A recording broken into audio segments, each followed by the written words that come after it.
you've already answered this question in Thai. I just wanted to clear up, Jonathan Tabella obviously was scheduled to defend his strawweight kickboxing title in the co-main event. That fight ended up getting called off at the last minute. What went on behind the scenes there? He missed weight, he made weight, but he missed hydration. And I don't know what happened, but I talked to his father a few hours ago, and he said Jonathan probably caught the flu or something, and it didn't come out until after the weigh-ins. He just started feeling ill and went backstage, and then he went to the hospital, got an IV in the hospital yesterday, and then went back to the hospital again today because he was sick and he was throwing up. So yeah, but I mean, he lost his belt for missing hydration. And I want to do that fight probably the next month, since both fighters are still very fit and in good shape.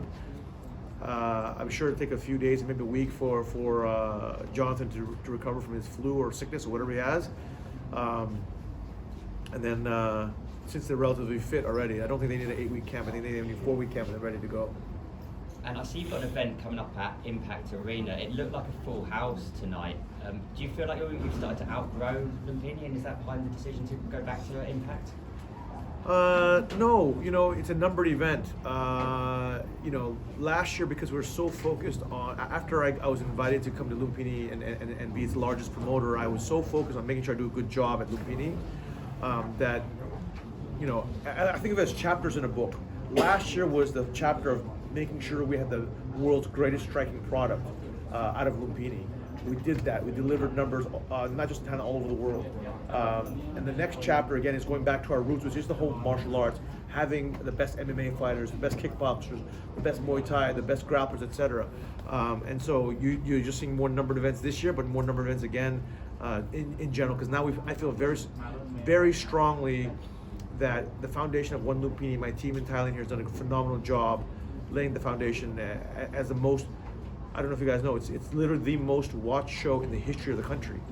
In the history of the country. Any Muay Thai promotion by far, country-wise.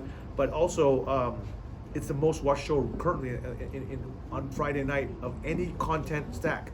Sports, entertainment, news, you name it. Nobody can beat our ratings. We're number one in the entire country across all channels. And I heard a rumor that Rotang was going to be on that card. Yes. Yes, Rotang is we will announce the fight, but both he and his opponent accepted. And I'll announce it probably in a week or 2 weeks. I'll announce, but it's going to be a banger of a fight. A very, very fun fight. And, it's I really want to do Takeru versus Rotang this year. Takeru is still injured. He hasn't been able to kick. He's able to punch. That will happen later this year when we go back to Japan. And finally, just a word on Jake Peacock. Obviously had a very impressive debut tonight. What did you think of his performance? I thought it was outstanding. I was when he won Road to One, Canada, I was very hesitant about bringing him over to One Lumpini because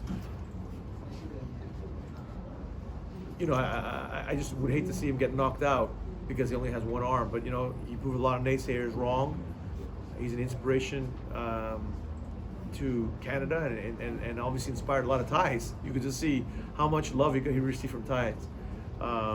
So hats off to Jake. Thank you very much. Thank you. Take a move in the ring. You can hit me with the words you fling.